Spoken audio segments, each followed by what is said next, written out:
কোন লক্ষ্য নিয়ে ভবিষ্যৎ বাংলাদেশ বিনির্মাণের জন্য কাজ করে যাবে। জাতীয় নাগরিক পার্টির পক্ষ থেকে আমরা এই প্রতিশ্রুতি দিতে এসেছি যে সেই লড়াইয়ে, সেই অগ্রযাত্রায় আপনারা সবসময় আমাদেরকে সাথে পাবেন, যেরকমটা আপনাদেরকে আমরা সাথে পেয়েছিলাম জুলাই গণ অভ্যুত্থানের সময়টাতে। আমি গণ অভ্যুত্থানে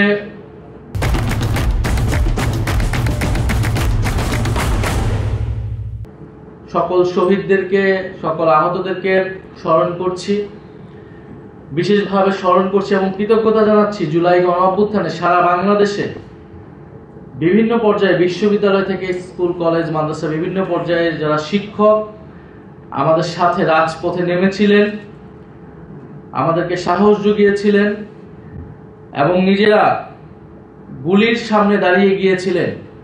এই ঘটনা বাংলাদেশের ইতিহাসে বারবার ঘটে না।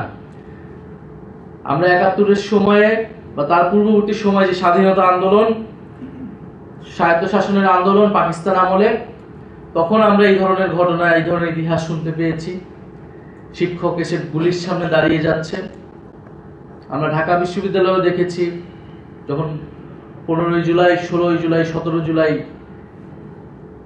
তখনও দেখেছি কিছু কিছু শিক্ষক আমাদের পাশে এসে দাঁড়িয়েছে, আমাদের মিছিলের সামনের সারিতে তারা থেকেছে, গুলি যাতে তাদের গায়ে আগে লাগে। আমরা দেখেছি প্রাইভেট বিশ্ববিদ্যালয়ের শিক্ষকেরা নেমেছে, মাদ্রাসার শিক্ষকেরা নেমেছে, স্কুল, কলেজ, জাতীয় বিশ্ববিদ্যালয় সকল পর্যায়ে শিক্ষকেরা রাজপথে নেমেছেন। শিক্ষকদের একটা অংশ দীর্ঘদিন ধরে, গত 16 বছর ধরে এই ফ্যাসিবাদের বিরুদ্ধে লড়াই করে গিয়েছিলেন। তাদেরকেও আমরা অভিবাদন জানাই, কৃতজ্ঞতা জানাই। গণতন্ত্রের প্রতিষ্ঠার জন্য তারা দীর্ঘদিন ধরে কাজ করে যাচ্ছেন এবং এই ইউটিএফ প্রতিষ্ঠার সাথেও যারা জড়িত বা যারা এখানে আছেন, তাদের প্রায় ম্যাক্সিমামই গত 16 বছর ধরেই তারা নির্যাতিত, নিপীড়িত, বঞ্চিত এই ফ্যাসিবাদের, বিগত যে ফ্যাসিবাদী সরকার ছিল তার দ্বারা। এবং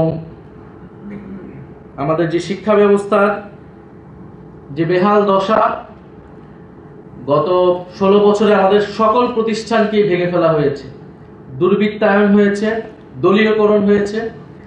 সেখানে মেধার কোনো সুযোগ, মেধা বিকাশের কোনো সুযোগ ছিল না।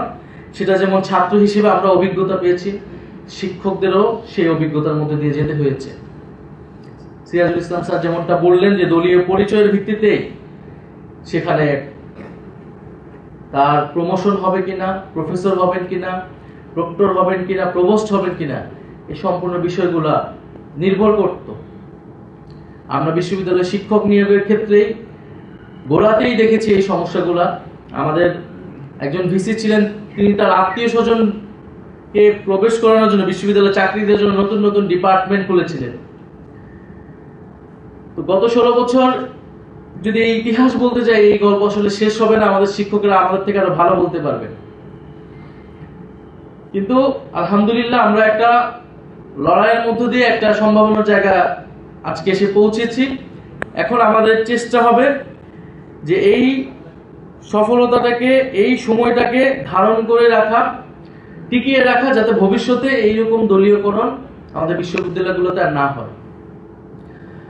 আমরা যখন বিশ্ববিদ্যালয়ে পড়েছি, আমি ব্যক্তিগতভাবে যখন বিশ্ববিদ্যালয়ে প্রথম বসে এসেছি, ঢাকা বিশ্ববিদ্যালয়ে অনেক স্বপ্ন নিয়ে প্রবেশ করলেও খুব অল্প সময়ে হতাশ হয়েছি এই বিশ্ববিদ্যালয়ের একাডেমিক ব্যবস্থা দেখে, রাজনৈতিক ব্যবস্থা দেখে। এবং আমরা যেটা ঢাকা বিশ্ববিদ্যালয় থেকে বা বিশ্ববিদ্যালয়ে পড়াশোনা বলতে বাইরে থেকে যেটা বুঝতাম, যে স্বপ্ন নিয়ে, যে উদ্যোগ নিয়ে আমরা পড়াশোনা করেছিলাম অ্যাডমিনিস্ট্রেশন, সেটা সম্পূর্ণই হতাশ হয়েছি। প্রথম বর্ষ থেকেই মনে হয়েছে যে পড়াশোনা ছেড়ে দেই, বিশ্ববিদ্যালয় আসলে আমাদেরকে কিছু দিতে পারবে না, কিছু শেখাতে পারবে না।